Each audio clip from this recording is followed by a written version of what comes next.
Bonsoir, bienvenue à ce direct. Alors je vais attendre que vous vous connectiez un petit peu avant de commencer pour que... bonjour, je vois Ona Coaching, on s'est déjà vu à d'autres directs je pense. Bonjour Valérie, waouh, ça fait longtemps. Enchantée de vous retrouver ce soir. Alors en attendant que tout le monde se connecte, je vais me présenter. Donc je suis Isabelle Sound, j'ai fondé il y a quelques années Tandem Mouvement que j'aime symboliser sous la forme d'une pagode et qui vous amène vers votre étincelle en reliant le corps et l'esprit. Alors l'esprit avec la psychanalyse transgénérationnelle, et on va en parler sous le prisme de l'enfant ce soir, et pour le corps la sophrologie et le yoga restauratif. Et en psychanalyse transgénérationnelle, je profite de cette présentation pour... voilà, je suis aussi auteure de ce livre. Bonjour. Se libérer de son histoire familiale. Paris aux éditions Jouvence, que vous pouvez commander où vous voulez. Fnac, Cultura, voilà. Donc ça, c'est un livre didactique et pédagogique en fait, sur le transgénérationnel. Voilà. Alors, je vois Ona Coaching, je pense que tu étais au dernier live. Je ne me souviens pas de ton prénom. J'aime bien retenir les prénoms des gens. C'était pas Aurore? Non, peut-être pas. Bon, désolée si je ne me souviens pas des prénoms de tout le monde. Et bien, en attendant que les gens se connectent, les autres, j'ai envie de dire, voilà, je voulais... j'ai choisi en fait pour le mois de septembre le thème de l'enfant et de l'adolescent à cause de la rentrée. Et le prochain live sera plus sur l'adolescence, celui-ci sur la place et la légitimité de l'enfant dans le transgénérationnel. Donc je trouvais que c'était le mois idéal pour ça. Et alors bonsoir Caroline, enchantée. Et alors donc je vais d'abord vous expliquer ce qu'est le transgénérationnel, ce qu'on fait en psychanalyse transgénérationnelle, très brièvement, et ensuite je vais aller directement sur le sujet. Et bienvenue, et bien sûr, vous pouvez poser des questions au fur et à mesure, sans problème. Donc, je me suis présentée. Et le transgénérationnel, en fait, c'est... On regarde dans le transgénérationnel ce qui se transmet consciemment et inconsciemment de génération en génération. Consciemment, par ce qu'on dit, mais inconsciemment aussi, même par ce qu'on dit, ce qui est véhiculé dans ce qu'on dit, comme valeur, etc. Ça, c'est pour ce qui est on va dire du verbal. Mais c'est aussi... Ah oui, on va se voir au Mampreneur, super. C'est aussi ce qui est véhiculé de façon non verbale. Les silences, les gestes, les attitudes corporelles, tout ça, c'est tout ça. Donc on questionne tout ça. Je regarde ma petite feuille pour être sûre que je n'oublie rien. Et en fait, l'idée, c'est d'interroger son héritage à partir d'une lignée d'où on vient, pour être vraiment acteur de sa vie. Donc on part de la posture d'acteur. Pour moi, tous les gens qui viennent me voir, en fait, ils se placent comme sujet de leur vie. L'idée, c'est d'interroger les transmissions familiales, donc le transgénérationnel, un peu regarder l'héritage qu'on a, avec lequel on est plus ou moins confortable. On a tout à fait le droit de ne pas l'être. Et pour vraiment faire du tri et être vraiment se placer comme acteur de sa vie. C'est vrai. C'est ça. Donc, c'est passer en fait du rôle d'héritier. Je dirais qu'on subit un peu la charge de l'héritage familial à vraiment acteur de sa vie. Qu'est-ce que j'en fais? Qu'est-ce que je décide de lâcher, prendre, garder, transformer, etc. Donc, voilà. Et alors, ce qui est très, très important, un des outils qu'on utilise pour ça, c'est vraiment de partir de sa place. Donc, en fait, en transgénérationnel, en tout cas en psychanalyse transgénérationnelle, c'est vraiment le sujet, c'est vraiment la personne. En l'occurrence, là, ça serait vous qui m'écoutez, c'est pas la famille, c'est la famille qui aide à se placer comme sujet dans sa vie. C'est important. Dans le sens où il s'agit de sortir un peu de ce qu'on peut faire, par exemple, qui est très bien, en recherche généalogique. Alors, je veux comprendre ce qu'a fait un tel, je veux avoir toutes les informations, mais en fait, c'est pas ça qu'on interroge, c'est plus la relation qu'on a à sa famille et les relations des personnes entre elles. Voilà, c'est ça qu'on interroge. Ça, la relation au récit, la relation à un tel, et la relation qu'on a avec le système familial qu'on a. C'est ça qui est important. Et c'est comme ça qu'on peut se positionner, dans la relation. Et non juste dans je sais ça, ça, ça. Parce que ça, en fait, c'est juste une connaissance. Alors maintenant, revenons à la place de l'enfant. Donc le sujet, la place et la légitimité de l'enfant dans le transgénérationnel. J'ai voulu associer ces deux mots, c'est important, parce que c'est lié. Si on est vraiment à sa place, si on se sent à sa place, on se sent légitime. Quand il y a un problème de légitimité, c'est que quelque part, la place n'est pas nette, n'est pas clairement... on n'est pas installé dans sa place, en tout cas on ne la prend pas, ou peut-être on ne l'a jamais eu. Et en fait, je remarque que toutes les adultes qui viennent me voir, puisque ça je travaille le transgénérationnel avec des adultes, et bien souvent quand il y a un problème de place adulte, c'est qu'il y a un problème de place enfant. Donc là, je vais brosser un tableau de la place de l'enfant, de quoi il est légitime l'enfant. Donc l'enfant, c'est le fruit d'un désir, vraiment désiré ou moins, inconscient et conscient de la part des parents. Donc le conscient, la grossesse, etc., mais aussi de désirs inconscients, avec plein d'héritages familiaux, notamment. Et la fonction de l'enfant est de recevoir. Donc c'est vraiment recevoir des personnes qui font office d'autorité pour lui ou elle. Ça c'est important, j'ai voulu mettre ce mot parce qu'en fait j'ai envie de dire l'enfant il a juste à recevoir, à jouer, à comprendre et à apprendre et à s'amuser. C'est comme ça qu'il peut appréhender le monde. Et ça, voilà, il a juste à faire ça. Donc recevoir, donc qu'on lui transmette, recevoir les transmissions qui lui sont données, recevoir des explications qu'il en demande, recevoir à manger quand il en a besoin, des soins, de l'amour. C'est vraiment, là, on est dans recevoir, et ça c'est très important, et il ne doit rien en retour. En fait, l'enfant ne doit... Il n'y a pas de « parce que je t'ai donné ça », en échange, je te donne ça. C'est pas la relation générationnelle parent-enfant n'est pas transactionnelle. C'est pas un deal. Alors, parce que je t'ai donné la vie, en échange, tu dois me donner ça. Parce que je te donne ça, en échange, tu dois me donner ça. Non. Ça, c'est une relation dysfonctionnelle. Là, quand je parle des relations fonctionnelles. Donc, une relation fonctionnelle, c'est vraiment ça. Et donc, ça va dans la place de l'enfant. Donc, il est légitime dans cette place d'enfant, eh bien, que l'on comble ses besoins, d'être protégé, d'être aimé, consolé, compris. C'est vraiment la vertu de l'enfant d'être compris, d'être entendu, et surtout qu'on comprenne sa souffrance. Ça, c'est vraiment le rôle du parent vers l'enfant, qu'il comprenne la souffrance de son enfant, ce qui l'habite, pour pouvoir trouver des solutions. À partir de là, l'enfant se sent légitime d'être à sa place d'enfant.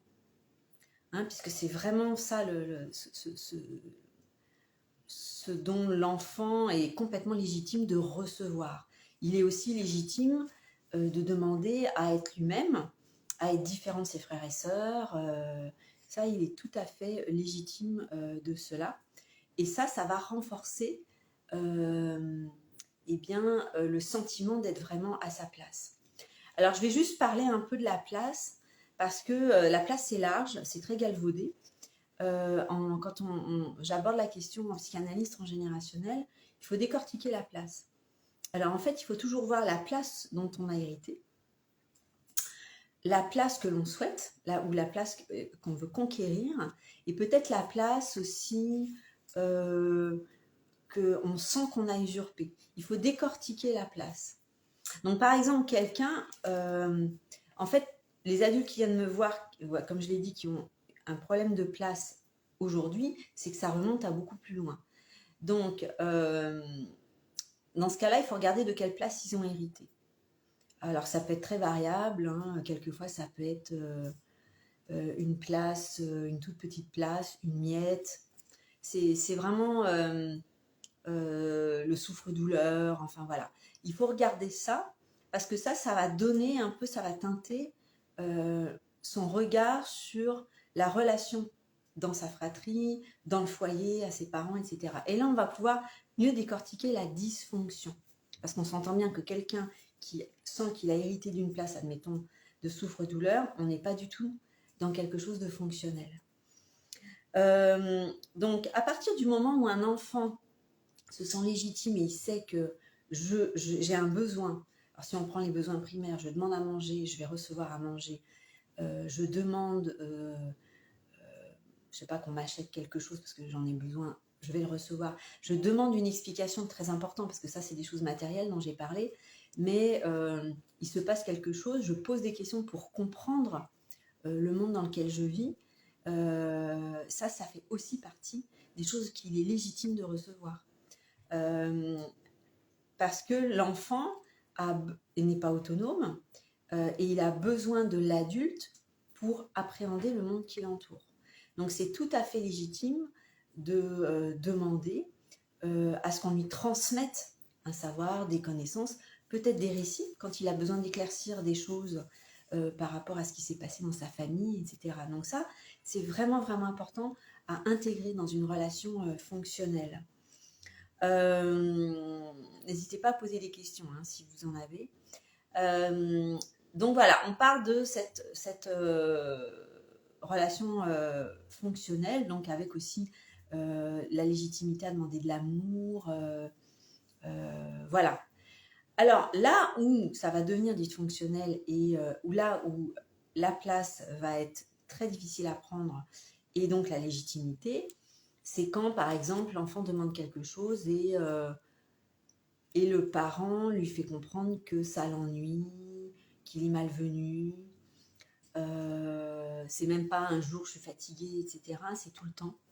Je pose des questions en tant qu'enfant et je vois bien qu'à chaque fois que je pose une question pour comprendre, mais pourquoi t'as dit ça à un tel, ou pourquoi il se passe ça, et pourquoi on voit plus le grand-père, et pourquoi, voilà, plein de choses qui se passent autour de lui, c'est le silence, et ça peut arriver souvent.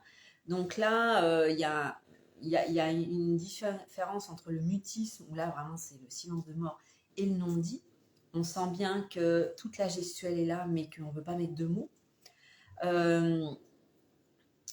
Quand il ne se sent pas légitime de demander de l'affection, quand il ne se sent pas légitime quelquefois, bon, ça peut toucher des besoins très primaires de ne pas aimer quelque chose, même de redemander à manger. Donc là, on est dans quelque chose de très dysfonctionnel, voire qui peut toucher à de la maltraitance. Alors là, c'est sûr que l'enfant ne se sent pas légitime de sa place d'enfant, qui est de recevoir, de demander pour recevoir. Donc, ça va donner à l'âge adulte, et bien évidemment, des biais. Je veux aussi souligner un point, la parentification, ce qu'on appelle la parentification en psychologie et en psychanalyse, c'est quand l'enfant devient le parent de son parent. Alors ça, c'est vraiment une dysfonction. C'est-à-dire que, comme je l'ai dit, l'enfant, lui, son rôle, c'est de recevoir. Il n'a absolument pas pour rôle de comprendre la souffrance de son parent. C'est absolument pas le rôle d'un enfant. Et c'est pas non plus le rôle d'un enfant grand, j'ai envie de dire. Absolument pas. Il peut poser des questions, maman ça va, oui, non.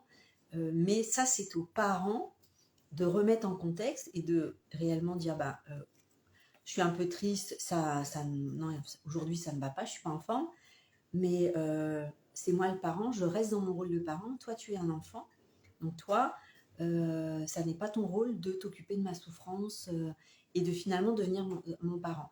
Là, vous voyez, on est dans quelque chose où il y a quelque chose qui se passe, parce que le parent, c'est un être humain, mais où, malgré l'obstacle, eh bien, le parent reste dans son rôle de parent, donc on reste dans une fonctionnalité, c'est-à-dire quelque chose qui fonctionne de façon constructive et positive, pour lui rester dans sa responsabilité de parent, parce que c'est vraiment ça qu'on remet, la responsabilité de chacun, et dire à l'enfant, ça n'est pas ta responsabilité de t'occuper de ma souffrance. Voilà. Maintenant, c'est très gentil de demander comment je vais, mais je prends les mesures, moi, en tant que parent, de m'occuper de ma souffrance, de trouver du soutien, etc. etc. Ça, c'est mon rôle. Toi, ton rôle, c'est d'être un enfant, de jouer, d'apprendre, de t'amuser et de recevoir tout ce que je peux te donner. Alors, je pense que, voilà, j'ai essayé de clarifier ça. Et là où ça n'est pas fonctionnel, le même genre de situation, c'est quand le parent ne dit rien ou mais non, tout va bien, ou en fait, on voit bien qu'il se passe quelque chose, ou ne dit rien, et où finalement, implicitement, il va demander à l'enfant, parce que l'enfant, il a besoin du parent pour vivre, pour survivre, tout simplement. Il est tributaire de son parent, où ça va se faire sans que le parent ne repose sa responsabilité et donc rétablisse sa fonctionnalité, où l'enfant va se mettre en posture de parent pour que ça marche, en fait, hein, pour que le système continue à fonctionner. Et ce qui fait qu'un système veut fonctionner, en fait, pour le système, c'est le groupe qui est le plus important que l'individu. Donc là, on a affaire à ce qu'on appelle une parentification. C'est-à-dire, voilà, il y a une inversion de rôle. Donc là, on est dans ce qu'on appelle un lien toxique, puisque l'enfant est déplacé de sa place au profit du parent. Donc ça, c'est vraiment important de le comprendre. Et adulte, à ce moment-là, là, on en vient à la légitimité, dans le cas de dysfonctionnalité. Et c'est ce qui se travaille en séance. La légitimité de l'enfant, mais qui est adulte, mais ce n'est pas parce que vous êtes adulte que vous n'êtes plus l'enfant de vos parents, à reprendre cette place d'enfant. L'enfant qui a juste être un enfant, à recevoir de ses parents, bon, adulte peut avoir des discussions d'adultes, mais à rester à cette place d'enfant et ne pas jouer à l'arbitre, alors va dire ça à ta mère, va dire ça à ton père, l'otage, là il est pris en otage, ça n'est absolument pas du tout son rôle, même adulte. Donc dans ce cas-là, c'est de réinvestir sa place d'enfant et de vraiment poser les choses avec ses parents, dire écoutez, moi je suis votre fille, voilà mes enfants, mais ce que vous avez à vous dire entre vous, ça vous le dites entre vous, vous êtes deux adultes, vous êtes mes parents, c'est votre rôle, et moi j'ai rien à voir avec ça, moi j'ai ma vie et je me replace dans ma place de fille. Donc ça, souvent, c'est une des premières choses à faire, quand au moins il y a un dialogue avec les parents. Mais quand il n'y en a pas, et ça arrive quand justement il n'y a pas eu toute cette fonctionnalité de placer dans l'enfance, eh bien c'est vraiment de travailler sur cette légitimité d'enfant. Quand on parle de l'adulte, la part de lui, enfant, à peut-être être en colère contre ses parents, leur en vouloir, à extérioriser tout ça. Et ça, c'est légitime. C'est légitime puisqu'il n'a pas reçu en tant qu'enfant tout ce qu'il voulait recevoir. Et là, je veux distinguer deux choses, c'est-à-dire que il faut distinguer la compréhension de ce qui a pu se jouer éventuellement pour un ou l'autre des parents, ou les deux. Bon, je comprends qu'ils aient fait ça parce qu'eux-mêmes, il leur est arrivé ça, mais ça ne légitime rien. Donc c'est important de ne pas tomber dans le piège, parce que je comprends, implicitement, ils ont le droit de le faire. Non. Et donc, on revient à cette responsabilité. D'accord, vous avez vécu ce que vous avez vécu, mais votre responsabilité de parent, c'est ça. Donc, ça ne légitime pas ou de maltraiter, ou de parentifier, ou etc. Parce que, comme je vous l'ai dit, il y a beaucoup de situations où même quand le parent est fragile, il se replace en tant que parent. Voilà, donc pour revenir à l'adulte maintenant qui vient me voir, admettons, et qui ne parle plus à ses parents, ou peut-être les parents sont morts, c'est de pouvoir extérioriser tout ce qu'il a vécu ou elle a vécu enfant parce que, et qui est tout à fait légitime, de toute façon tout ce qu'on ressent est tout à fait légitime, parce que sinon la personne va le retourner contre elle. On va appeler ça une intériorisation, mais une intériorisation qui n'est pas fonctionnelle dans le sens de je l'intègre, mais une intériorisation parce que refoulée. Vous voyez, il y a une différence. Et donc là, parce que si la personne fait ça, elle va aller vers de l'autodestruction. Donc, parce que elle a intégré que je ne suis pas légitime de dire aux parents ce que j'ai à dire parce qu'ils n'assument pas sa responsabilité de parent. Pour survivre, j'ai dû me refouler ça, tout ce que je pouvais poser légitimement. Et donc, je me suis posée un peu, enfin, en fait, j'étais pas vraiment à ma place. Et donc, en l'intériorisant, enfin, oui, c'est ça, en l'intériorisant, ça va donner quelque chose de très confus pour la personne qui va l'amener à l'autodestruction. Parce que je n'ai pas le droit d'exprimer mes besoins, je m'en veux ou peut-être j'ai honte d'en vouloir à mes parents, d'être en colère, j'ai honte de penser ça, alors que non. Ce qu'il faut comprendre, c'est que la source de la honte, c'est l'humiliation. Donc quand on est déplacé de sa place ou jugé parce qu'on demande quelque chose à son parent et que le parent ne répond pas à ce besoin, eh bien lorsqu'on est jugé, il y a une humiliation. C'est-à-dire que la personne se sent rabaissée dans son droit. À partir du moment où on se sent rabaissé, eh bien on est dans la sphère de l'humiliation, il y a un effondrement. Et là, la honte s'installe. Donc le sujet, là, c'est vraiment de sortir de cette honte. Il y a des gens qui vont même avoir honte d'avoir été un enfant, d'avoir honte d'avoir eu des besoins d'enfant, honte même de demander à manger, honte de demander mais pourquoi t'as fait ça, voilà, ça peut se traduire vraiment comme ça. Honte, ouais, vraiment des besoins tout à fait primaires, honte de poser des questions. Tout ça, c'est vraiment des choses qui peuvent arriver dans des relations très dysfonctionnelles. Donc, dans leur vie d'adulte, eh bien, cette honte, elle va perdurer. Donc, ça va évidemment teinter d'autres types de relations. Des relations amoureuses où finalement, les personnes peuvent aller dans quelque chose de très séducteur par honte d'elles-mêmes. Donc, honte de soi, en général, il y a quand même une haine de soi qui s'installe. Donc, je ne vais jamais me montrer sous mon grand jour. Si je ne comprends pas quelque chose, je ne vais jamais poser des questions parce que j'ai tellement honte de poser une question, je me sens tellement bête que je ne poserai pas de questions. Donc, vous voyez, ce qui peut se jouer en n'étant pas à sa place d'enfant, c'est-à-dire en étant dans une relation dysfonctionnelle d'adulte, donc de quelqu'un qui fait figure d'autorité à un enfant, comment ça se teinte ensuite à l'âge adulte et donc sur la légitimité, puisque finalement les droits légitimes de l'enfant qui n'a pas intégré qu'il avait tous ses droits, eh bien ça va se traduire ensuite à l'âge adulte. Je ne suis pas légitime, je sais pas, de réaliser mes projets, de vouloir faire quelque chose qui me plaît, enfin de plein de choses.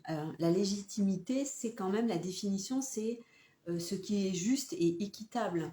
Donc vous comprenez que quand on est dans la légitimité de l'enfant, quand il demande à l'adulte qui a pris cette responsabilité d'avoir cet enfant, que l'enfant soit désiré ou non, c'est tout à fait juste qu'il demande que ses besoins soient comblés légitimement. Et donc, après, merci Valérie. Après, ça va se traduire dans voilà, adolescent et à l'âge adulte. Vous pouvez me poser des questions si vous en avez sur la place et la légitimité qui sont vraiment, vous comprenez, très très liées. En fait, quand on se sent complètement légitime, c'est qu'on a pu occuper tout cet espace qui est notre place d'enfant, notre place quelque part d'héritier de la famille, et aussi on a pu occuper tout l'espace de la place qu'on souhaite. Alors je veux aussi parler là de la place d'héritier, c'est-à-dire qu'il y a même des personnes, lorsqu'on parle de place, de quelle place vous avez hérité, c'est qu'ils ne se sentent même pas légitime d'avoir hérité de quelque chose de la famille. Donc ça peut être le cas, par exemple, des personnes qui finalement ne sont pas l'enfant du père, ou etc. Ou finalement, inconsciemment, ça va se traduire parce qu'elles sentent qu'il y a quelque chose qui n'est pas juste dans dans l'héritage, dans la transmission, etc.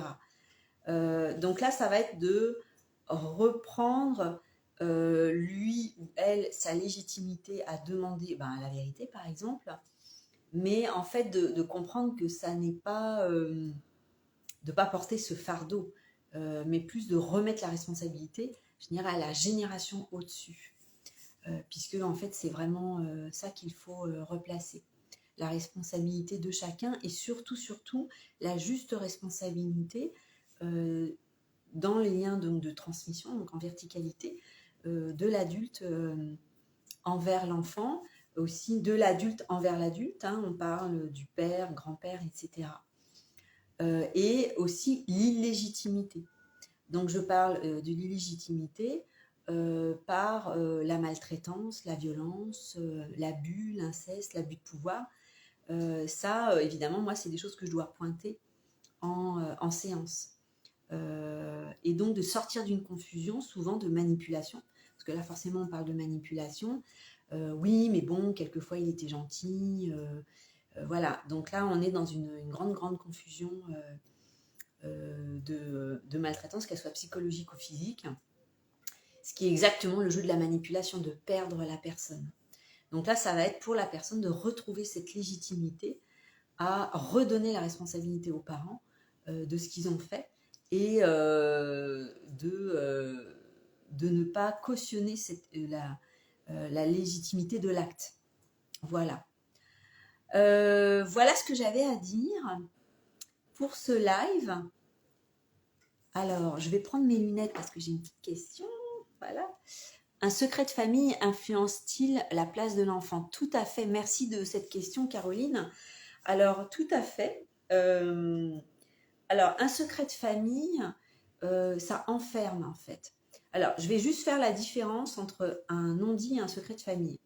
Un non-dit, c'est quelque part, il est dit qu'il ne faut pas dire. Un non-dit, vous allez à un repas de famille et il y a vos frères et sœurs, ou même vous êtes toute seule avec vos parents, vos cousins, et en fait, quelque part, on sait qu'il ne faut pas parler de, je sais pas, du grand-père, de l'oncle, de tel épisode, tel ça. Ça va se dire un peu. Ou quand on pose la question, hop, tout le monde pique du nez dans l'assiette, etc. Bon, là, on a affaire à un non-dit. Voilà. Le secret, c'est très différent. Et c'est vraiment important de distinguer les deux. Le secret, c'est qu'il y a un fait qui est volontairement, il y a une intention de la part de certaines personnes de la famille de cacher à d'autres un fait qui est arrivé dans la famille. Alors, en général, les secrets, il n'y a pas 46 directions. C'est pas le mot direction qui me vient, mais ça vient toujours de quelque chose qui entache la réputation de la famille. Donc, c'est très souvent relié au contexte social. C'est en général quelque chose qui touche à des déviances sexuelles, à des actes sexuels, on va dire, condamnés, hein, en général par les tribunaux, une déchéance financière ou professionnelle. Ça peut être, en fait, c'est quelque chose qui est vraiment condamnable par la société. Alors, il y a des choses qui sont toujours condamnables, par exemple le viol, l'inceste, des choses comme ça. Et puis, il y a des choses, une faillite. Ça peut être quelque chose qui vient d'un secret, la trahison d'un associé, enfin, plein de choses qui se sont passées comme ça. Le frère qui s'est marié avec la femme de son frère, enfin, voilà, des histoires comme ça. Et aussi, ça peut être, il faut regarder le contexte, parce que, par exemple, une personne qui divorçait il y a 80 ans, eh bien, ça pouvait être un secret. Parce qu'à l'époque, c'était très mal vu. Je veux dire, voilà. Donc, voilà, c'est important de regarder ça. Et pour revenir à ta question, Caroline, le secret, ce que ça fait, donc, vous l'avez compris, ça enferme. Donc, Soit, il y a deux options. Soit la personne elle-même est enfermée dans le secret, donc elle fait partie de ces gens qui, même si c'est pas elle qui l'a décidé, c'est bon, c'est un secret entre nous, hein, tu ne dis pas. Eh bien, en fait, il y a une intention de cacher à d'autres. Donc, ça enferme le secret. Et surtout, le message derrière ça, c'est vraiment important de le comprendre, c'est l'interdit. Il y a une interdiction de dire. Ok? Donc ça, le mot interdit, il faut le garder en tête. Et, ou la deuxième solution, c'est que vous soyez la personne qui n'est pas dans le secret. Auquel cas, quelque part, vous êtes un peu vous êtes le rejeté, vous êtes l'exclu. Donc, il y a là quelque chose de l'ordre de l'humiliation. Puisque c'est un peu, ouais, toi, tu es en dehors du cercle, tu ne mérites pas de savoir. Donc, c'est très dévalorisant pour la personne. Donc, un enfant qui, c'est rarement un enfant qui est dans le secret, mais ça peut très très bien arriver. Ça arrive souvent, par exemple, dans des cas d'inceste, lorsque l'adulte, je mets un peu de lumière, comme ça je suis sûre que vous me verrez mieux. Lorsque l'adulte, par exemple, il y a eu un abus de la part de l'adulte et il va placer l'enfant dans un secret. On a pu le voir, je ne sais pas si vous avez vu le film Les Chatouilles, on le voit très très bien. Et donc l'enfant qui lui-même est complètement perdu par la situation et de toute façon sous emprise, là il faut bien poser le mot sous emprise, eh bien il y a cet interdit de dire qui l'empêche de se confier à ses parents parce qu'en même temps, dans cette emprise et dans cet abus, eh bien il y a l'humiliation et la honte. Parce que là, il y a vraiment une atteinte à l'intégrité physique de la personne, donc une humiliation. Hein, c'est un effondrement pour l'identité de la personne. De l'enfant, c'est une humiliation. Donc, comme je l'ai dit, la source de la honte, c'est l'humiliation. Donc là, il y a la honte qui s'installe. Et la honte, c'est pas comme la culpabilité. C'est très, très insidieux. Voilà. Et donc, comme j'ai honte, j'en parle pas. Et inversement, j'en parle pas parce que j'ai honte. C'est le chat qui se mord la queue. Donc ça enferme et ça agit. Je continue à lire ce que tu... Voilà, je continue à lire. Alors là, tu as dit non, Caroline, je ne sais pas exactement pourquoi. Et voilà, donc ça enferme la personne et ça va donner, par exemple, ça peut donner des attitudes très dépressives, de repli sur soi, etc. Donc la place, là, on s'entend qu'elle est tronquée puisque l'enfant ne se sent même plus légitime de parler à ses parents, de se confier. Donc ça joue, j'ai envie de dire, sur la relation fonctionnelle parent-enfant. Puisque là, dans le cas, si on parle d'un cas d'un adulte, alors je te conseille vraiment de voir le film Les Chatouilles, c'est vraiment très bien. C'était il y a 2 ans à peu près. Et donc, dans ce cas, eh bien, il va, je reste sur le cas de l'abus parce que c'est ce qui est marquant, on va dire, mais il y a plein d'autres cas, hein, bien sûr. Eh bien, là, en fait, j'ai envie de dire, comme il est sous emprise et qu'il est sous l'emprise d'un abuseur, eh bien, il est un objet. Il n'est plus ce qu'on appelle sujet, parce que même un enfant, c'est un sujet. Un individu qui a des droits, etc. Donc là, il sort même de sa place de sujet de sa vie, j'ai envie de dire. Donc là, la place hein, et la légitimité de dire, de dénoncer, de dire non, non à l'interdit. Là, on s'entend que tu comprends que c'est entaché. Mais ce que je veux vraiment, vraiment souligner, c'est que c'est tout à fait reconstructible hein, en thérapie et de se réapproprier tous ces droits. Et donc, justement, toute en fait, celle qui a fait ce film Les Chatouilles l'a vécu. Donc, c'est pour ça que c'est très important. On peut tout à fait se reconstruire. Mais et on ne peut se reconstruire que si on a reconnu ce qui a été. Si on vient dans l'autre scénario, si on est un enfant où on sent que finalement, tout le monde nous cache quelque chose, que par exemple, en fait, on va appeler les secrets de Polichinelle, eh bien, tout le monde pense ou sait que l'enfant n'est pas le fils ou la fille du père, mais de quelqu'un d'autre. mais l'enfant, il va le sentir. Donc là, là, c'est vraiment de l'ordre de l'intuition, et les enfants sont hyper intuitifs, de l'intuition et du ressenti il y a quelque chose qui est pas net là. Et donc là, il va vraiment avoir du mal à se sentir à sa place dans ce foyer, dans cette famille. Donc oui, complètement, les secrets de famille entachent complètement le sentiment légitime de demander sa place, et donc le sentiment d'être à sa place dans cette famille. Et dans les cas, des familles où il y a de l'inceste, moi j'ai des patients qui me disent, mais franchement, je me demande ce que je fais dans cette famille.